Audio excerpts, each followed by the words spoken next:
1985, a couple more years. NPC member, got my first show, came in dead last, and the rest is history. It's in my blood. I love all these people. They're friends and family. Relationships gone so far back. I mean, the 80s, that's what, 4 decades now? But I'm just so appreciative of all the relationships that we form. But without further ado, I want to bring out our historian, and we're going to get the show started. Once we get the interviews with all our featured pros on stage, we're going to do a Q&A. So any questions, not too off or whatever, as long as it's not asked twice, right? So we'll do a Q&A, and then you can ask Big Steve of what the judges are wanting to see in 2021. So all you trainers, all you top athletes, listen to what Big Steve's going to have to say. Then from there, we're going to break up in the gym, and we're going to do a posing clinic in Manion. All right. Hi, everybody. How are you? Talk. Can I have the microphone? Can I have the floor? You good? No, it's funny Tim said that about it. When you turn pro, I'm looking at pretty much every IFBB pro here, all the way back to the Stone Ages with Rich Gaspari. But I've seen pretty much every one of you qualify for the IFBB Pro League.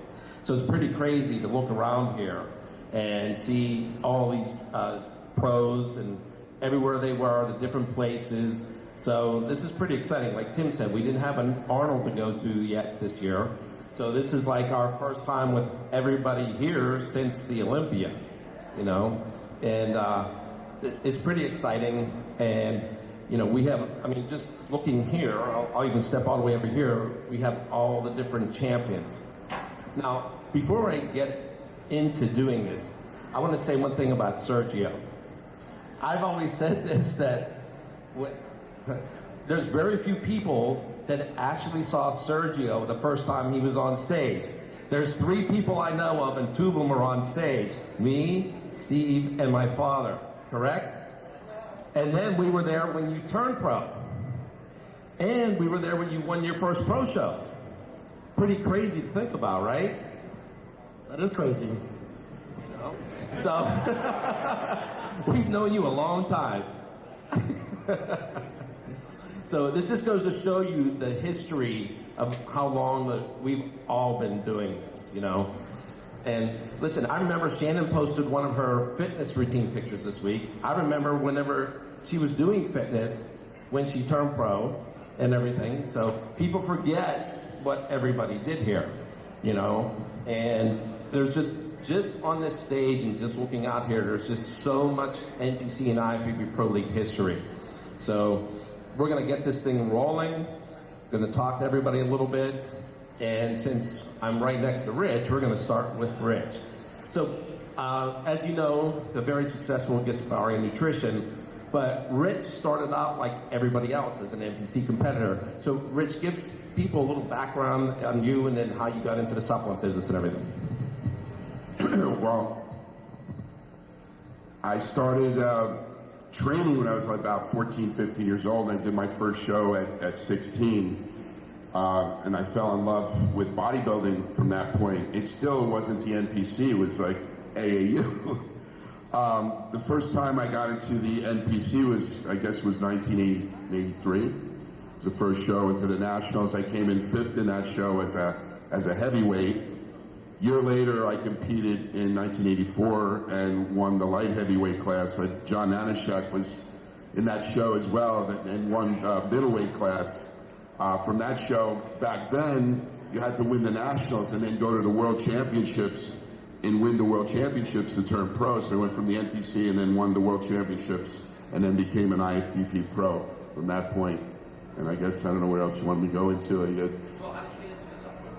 Well, I got into the supplement business because when I was competing as a bodybuilder, you know, a lot of people would say I didn't have the genetics to be a bodybuilder, but I had the tenacity, you know, persistence, and, you know, I trained my ass off to be the best that I can be. And You know, I ended up becoming second place 3 years in a row in the Mr. Olympia, winning the Arnold Classic and many pro shows.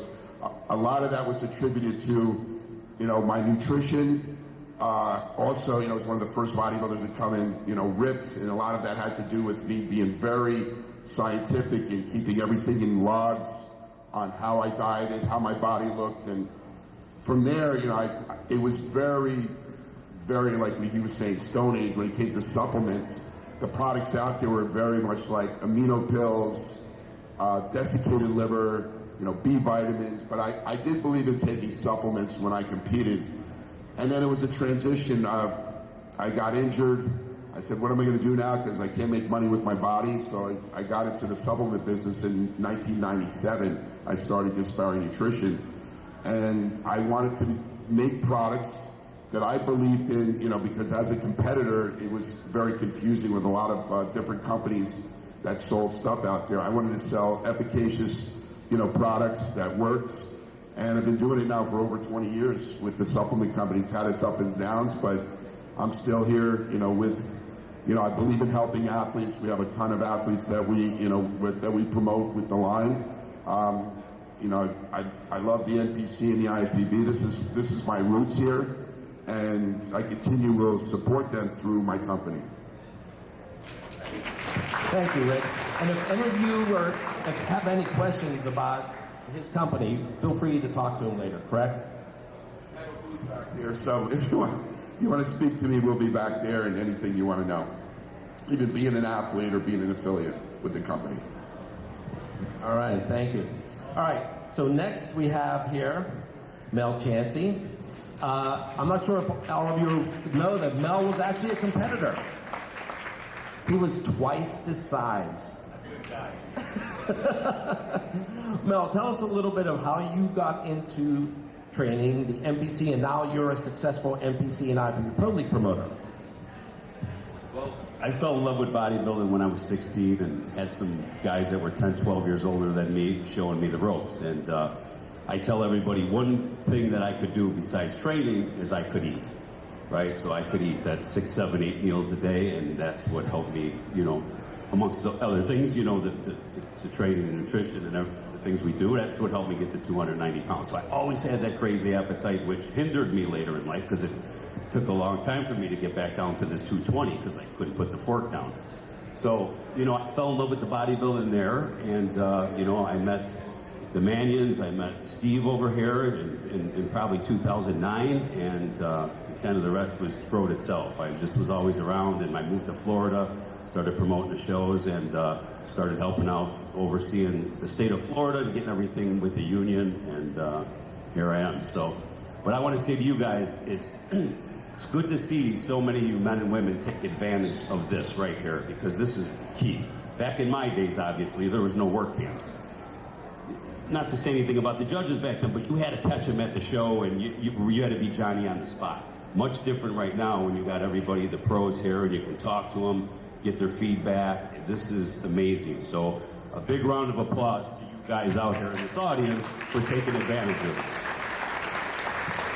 It shows a lot. So, all right, much love, guys. God bless. I'm not taking up no more time. Here's Jay. Now, I would go in order, but there's a lot to talk about with Steve. So we're going to jump up to Shannon. All right, Shannon, I told everybody how you started out as a competitor. Now you have Team Bombshell. You're doing Bombshell Nutrition. Tell everybody, I'm going to put you on the spot, when you first started competing. Oh my. Hi, everyone. I actually did my first... CJ, you're making me tell how old I am to everybody. I did my first show actually in 1998. Most of you probably weren't born yet. 1998, and I won the show. The judges actually said, you won this easily, it was your show to win. So I thought I was all that, like we all do when we win a show.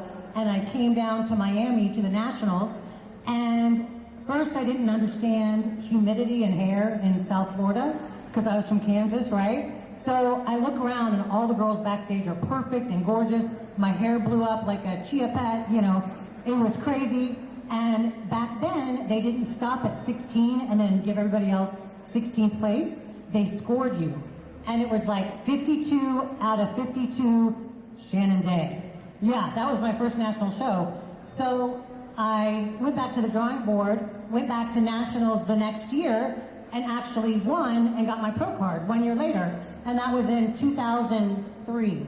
So I competed as a pro until 2009, where I finally gave it up. But I got to tell you, all of you out here today, when you compete, you're going to win some, you're going to lose some, you're going to lose more than you're going to win. But you can gain so much more from this sport. My life has completely changed and transformed because of the NPC and IFBB. I mean, my entire career, my trajectory of my life is because of my time competing. So when you're here today, learn all you can, make friends, get to know people, because you never know on or off the stage where this might take you. Thanks, guys. All right, so as most of you know, and if you don't know, Dan Solomon, he's now the Chief Olympia Officer. When he took that over 2 years ago, everybody was really excited because this is a guy that's been involved in the sport for a long time. And he, along with Tim, started the Tampa Pro back in the day. And you and Bob Chick had Pro Bodybuilding Weekly. I mean, you've been around forever. I mean, not that he's a pest or anything, but he has been around forever. Bigger, that's right. We're going to get to Tim. You're ruining my stick. Yes. Not biased at all, right, Sergio? Yes. That's why you're in the second row.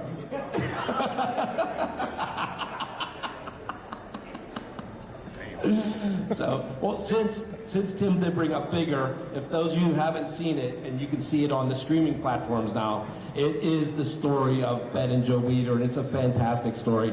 I remember when my father, you guys let him see an early screening of it, and he was like, he was either there and knew about pretty much everything that happened in that movie, and it's one of the few times I've ever seen my father emotional, actually. So it's a great movie, and you have to go see it. But back to the Olympia, what they have done in the last 2 years, and let's talk about last year. Moving the Olympia from Vegas to Orlando inside of 4 weeks. So I don't think any of you realize that stage that was built in Orlando was not what was going to be in Vegas. It literally had to start from scratch. The only thing you brought were the Olympia signs, those styrofoam signs, right? I mean, for what happened, I mean, you all saw the finished product, and it was fantastic.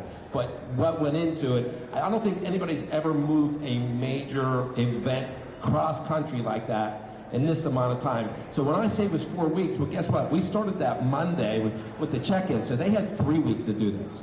But anyways, I'm going to let Dan give you a little more background about himself, talk about the Olympia, and as we know, it's in October this year, and some other things he wants to say. Here you go, Dan. Thank you, J.M. Thank you. So, first of all, this is kind of cool. I get this. I can't sit and speak, as Mel knows. I have to stand, so I'm going to do that if that's okay. Here's the deal. We do these seminars a lot, and they're really a lot of fun. This is really special for me because I grew up about 5 minutes up the road here in Kendall, where I lived from the day that I was born until I turned 18 and went off to college. Kendall was my home. I lived in a neighborhood called the Village of Kendall, and it's pretty cool for me to be back here and get to talk to you guys here of all places. The Olympia, though, it's funny, whenever I do these things, I never know if you guys want to talk about the Olympia and everything that went into this past year's impossible journey to that stage, or just talk about bodybuilding and the physiques and that whole thing. I spent many years as a fledgling reporter just trying to cover the world of professional bodybuilding and break down the physiques and try to articulate the differences between one guy and the next and try to figure out why Jay Cutler didn't defeat Ronnie Coleman in 2001 and that whole thing. And we were doing that for years and years and years. So I love talking about guys like Mamadou El-Asbaye, the 16th winner of the Mr. Olympia. And I love trying to understand why Brandon Curry was second and what happened to Phil Heath this year. And those are conversations that I love to have. But I know I've made that switch now to another job. So people want to hear me talk about the Olympia and the impossibility of putting on that show last year. And we're so proud to have been able to do it, because with about 5 weeks to go, we thought for sure we were going to not have the Olympia. With 5 weeks to go, the governor of Nevada said they couldn't have a crowd gathering of more than 100 people in any place in the city of Las Vegas or in the state of Nevada, which meant that we had one of the best lineups in the history of the sport. We had 3 former Mr. Olympia champions competing on the same stage for the very first time. I'm sorry, for the 3rd time in the history of the sport. We had one of the best bikini Olympia lineups in the history. Forget it. We had one of the best bikini lineups in the history of the world competing at this year's Bikini Olympia. J.M., that's correct? And we had the return of the Miss Olympia. And with 5 weeks to go, we thought for sure that all of those amazing things were going to happen on a stage with no audience. And there was no way we were going to let that happen. So we ended up pulling off a miracle, and we reached out to the Orange County Convention Center. And with 5 weeks to go, I called up Jake Wood, the new owner of the Olympia, and I said, Jake, we got a problem, but I think I have a solution. And he says, but we only have 5 weeks to the event. It typically takes 7 or 8 months to produce the Olympia. And I said, yeah, but we have 5 weeks. So let's figure this out. And the long story short is that you guys are now living in the home state of the biggest fitness event in the world. But if I may just sort of wrap up with this, unfortunately, Joe's not here, Mel, with his stopwatch, so I'm going to go a little bit longer today. I will just say this. You know, we come here and we talk about physiques and icons like Sergio and Bikini Olympia champion Janet Layug and all these amazing legends that are up here, including this gentleman right here, Darren Charles, who is the reason I do this for a living, this guy right here. But I want you guys to understand something, and I really hope you just leave here with this one idea. While we are all unified by our desire to suffer and be vulnerable and have the courage to walk on stage and compete, which, by the way, that's the reason why there's so many success stories in this sport, because we're not afraid to be vulnerable. We're not afraid to put it all on the table and put it out there and let a panel of judges decide what we are. We're not afraid to do that. And it's that fearless approach to life that creates success stories like Rich Gaspari and so many others. But I want to remind you of this. Some of you guys are about to compete for the first time. Some of you guys are just here to learn about the NPC and the IFBB Professional League. But take this with you. As you go through this journey, know that you are among people who have done extraordinary things that go so far beyond the skin that lies above the muscle. Trust me when I tell you, as you go through this journey, get to know what's around you. Get to know people like Steve Weinberger, who used to drive a truck for the New York Post, and now he's one of the most iconic, important bodybuilding figures on the planet, and owns one of the most important gyms in the world.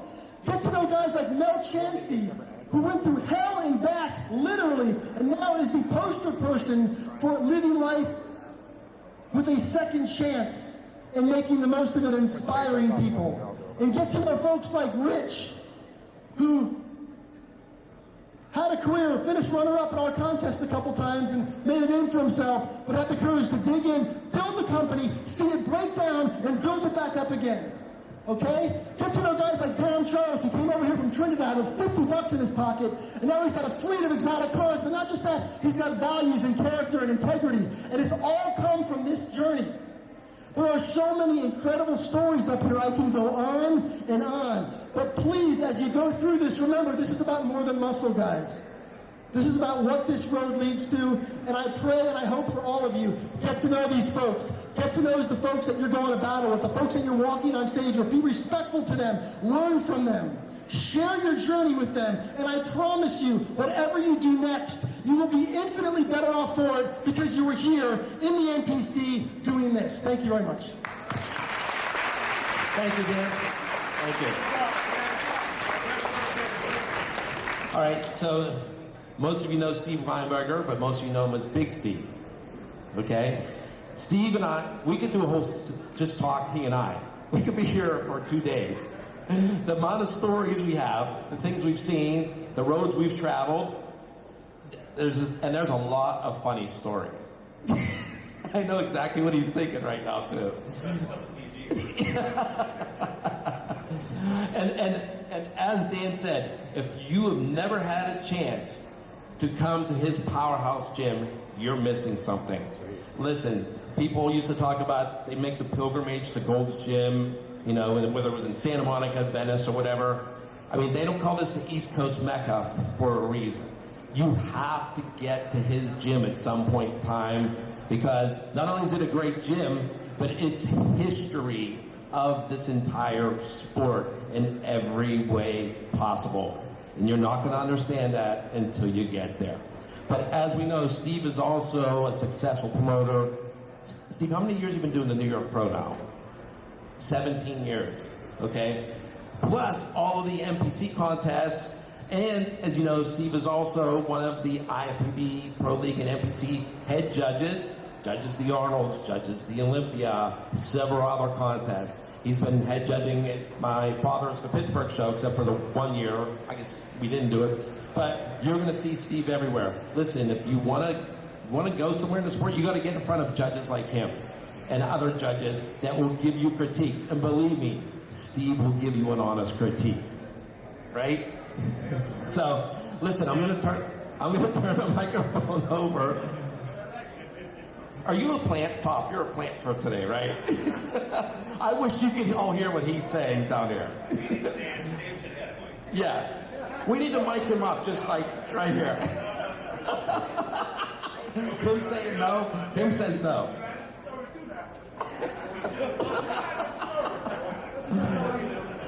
All right, so I'm going to hand the microphone over to Steve. Let Steve tell you a little bit of his background, what he's doing, and what we have coming up with him. Here you go.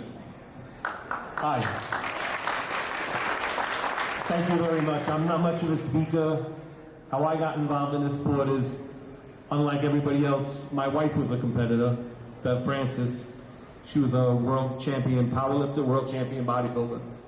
And we decided to open a gym and get involved in the NPC, and that was in the early 80s, and we just kept running more shows and getting the gym bigger and bigger and bigger, and like the NPC that grew, we grew with it, and that's where we are now. I mean, I judge a lot of shows, I promote a lot of shows, and